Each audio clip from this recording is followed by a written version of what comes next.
What an absolutely beautiful morning and beautiful surroundings. I'm just on the station at Mawddach, just the other side of the Barnouth Bridge, the Mawddach Estuary, just over there. This is just on the fringes of a village of Arthog. I wanted to come down today just to tell you a little bit about, through this gate, to tell you a little bit about an interesting story in this area. And a gentleman who had a dream. It's one of those towns that never was. And we're going to talk a little bit about a chap called Solomon Andrews. Now, this was Barmouth Junction originally. That's what this railway station was called. It was where two lines met before going over the bridge into Barmouth. We had the line to Rwabon going off to the left here, and then we've got the line to Machynlleth, and I suppose onwards towards what's now, if you're travelling back to Birmingham and back to England over there. Back in Victorian times, back at the very, very last dawnings of the 1890s, we had a chap, like I say, his name was Solomon Andrews, and he had a dream making this area into a seaside resort. Doesn't take a genius to see that didn't happen. It's such a lovely, lovely surrounding area. Got that hill just in front there, that's Pwllheli 4. This path going down over Barmouth Bridge. You can walk all the way into Barmouth and the resort of Barmouth, just in the distance there. And then looking back that way over to the little village of Fairbourne. If you've seen any of my videos from around here, you'll hear me rambling about how I've spent a lot of time around here growing up, etc. But one thing always intrigues me every time I come back, and it's the stories of these little tramways. So he wanted to make this into a resort, you know, obviously hotels, accommodation, a full-scale seaside resort, Victorian style. And if I just swing you back there, looking back to the station, if we look at that banking, doesn't that look deceptively like a tramway? A little bridge there. Now, I use that word deceptively. That's probably the wrong word to use in this situation, because that is, in fact, the route of an old tramway. There was a number of tramways here. Some were for quarries as well, but there was a tramway related to this resort. Let's just have a walk down here, shall we? So this resort, the resort of Arthog, it's a little bit, I suppose, similar to the story of Ravenscar, isn't it, on the east coast of Yorkshire. So there's that little bridge we've just walked over.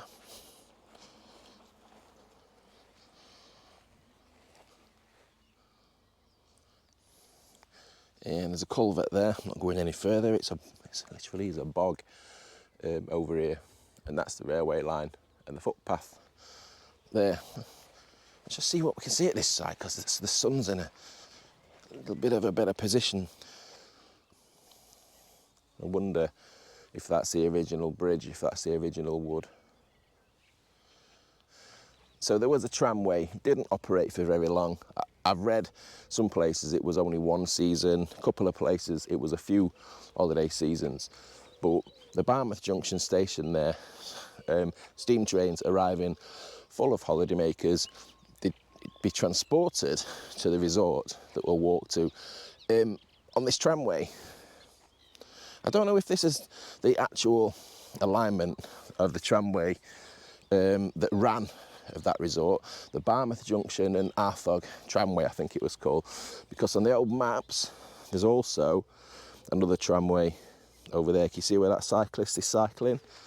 That's a little road down to some of the remains.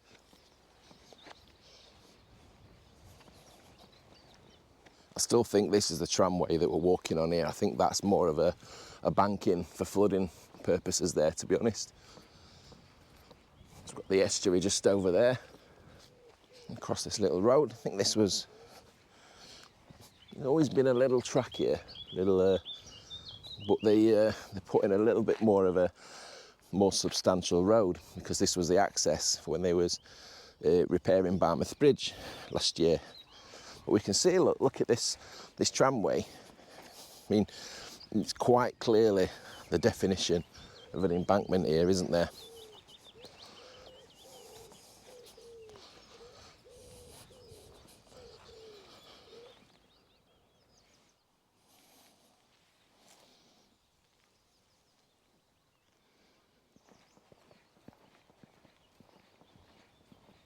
We are going to get around the other side and see, well, I won't use the word remains actually, but we're going to see what's left of this failed attempt to create a Victorian seaside holiday resort.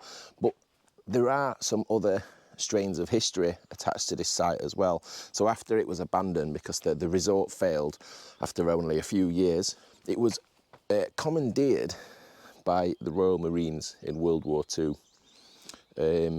I believe as a like a training ground, you know, for landings, with it being right on the side of the estuary.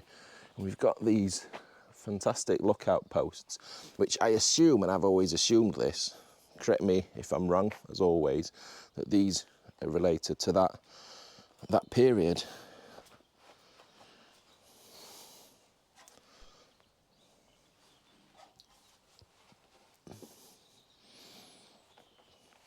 Look at the pebbles stuck into the mortar, and there's a little lookout hole. Can't really see much. Oh, there you go. You can see down the lane, see if anyone's coming. I used to love those as a child, those two lookout posts. We're getting round towards the front of what would have been the resort. So there are people living here, so I'm going to respect that when I'm filming today. You'll see just coming into view, that row of houses, and we'll see those from the front in a minute. And that's called Mawddach Crescent. Just imagine this could have all been a holiday resort. This could have been residents, hotels. What a different story this would have been, wouldn't it? It's really, really strange. You come across these, this terraced row of Victorian terraced houses, just randomly in the middle of nowhere, because it's quite a trek to get down here from the main road. And this is the back. This is the back of those houses.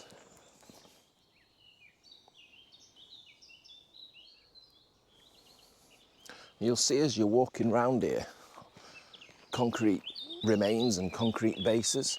Now I understand some of these are all related to when the Royal Marines were here in the Second World War. Some of the buildings, I don't know if this is one of those. I'll tell you the reason why all this was abandoned anyway. I think simply put, the land around here was just too boggy. One of the houses somewhere over here collapsed very quickly because of the unstable ground. It was doomed to failure from the start by the looks of things. But yeah, we have got these remains. I've always assumed that these were to do with the Royal Marines' presence on the site. Maybe not. But what we will see is remains over here that definitely are related to that. And there is a great history around here. If you're into your war things, I mean, there's pillboxes on the coast, the dragon's teeth. I've filmed those before. Here we go, from the Royal Marines.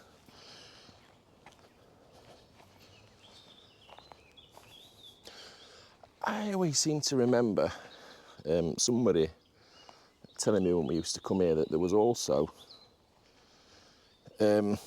something like a prisoner of war camp or something down here. I don't know if that's true or not.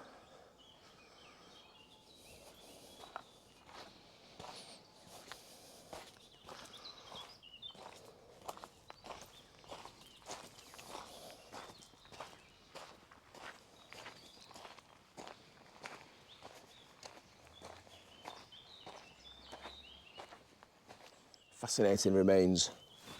A lot of intrigue around these. Doing a quick Google search, not a lot of information around what these are. And there's the estuary. There's the Mawddach Estuary. But let's get back to talk about this row of Victorian houses. Now they're the remains of the dream that this Solomon Andrews character he had. Now we can't walk in front of them, unfortunately. There's so many signs on there telling you it's private. They really don't want you going in front of there. The footpath goes behind them. But look, just come down onto the rocks on the front just to get a view of those. I mean, they're beautiful, aren't they? You can see them from when you're driving into Barmouth at the other side. Beautiful road that. Great views of the estuary, great views of the bridge. And you can see this crescent of houses. It sticks out like a sore thumb. You're like, what are they doing there? I mean, would you live there? You certainly would, wouldn't you? I mean, just imagine waking up every day to that view.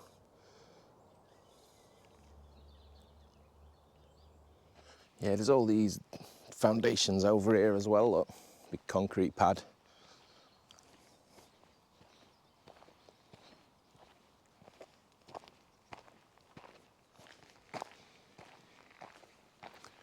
And that'd be the road into that row of terrace houses. As I say, the footpath goes round the back of the houses, the less glamorous side. So we get to walk behind the houses, just get a great view of their wheelie bins.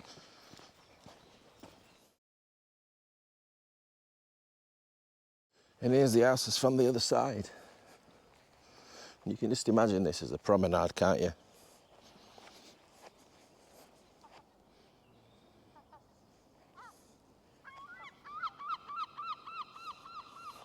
It's a great circular walk as well that can fetch you out back at the end of Barnouth Bridge from those rows of houses. And it's just view after view after view. It's hard to come down here without recounting those childhood memories growing up. Yeah, recounting those childhood memories growing up, climbing on all these little rocky bits, crabbing down there on the little beach on the rocks. How can you get bored with looking at views from every angle of that engineering marvel? Look at that. The reflection in the water as well.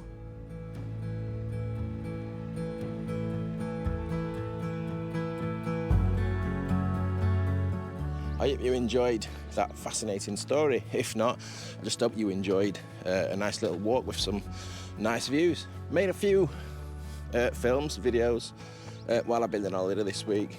Aside from one day, we've had some banging weather. So cheers Wales, thanks again. You certainly made up for last year anyway. It's our last day today before we go home. Tomorrow, unfortunately, always too soon. It's gone so quick. We can't fault the weather. It's been incredible. I'll sign off there. I'll see you back in more familiar territory, no doubt. So cheers for watching. Take care. We'll see you soon.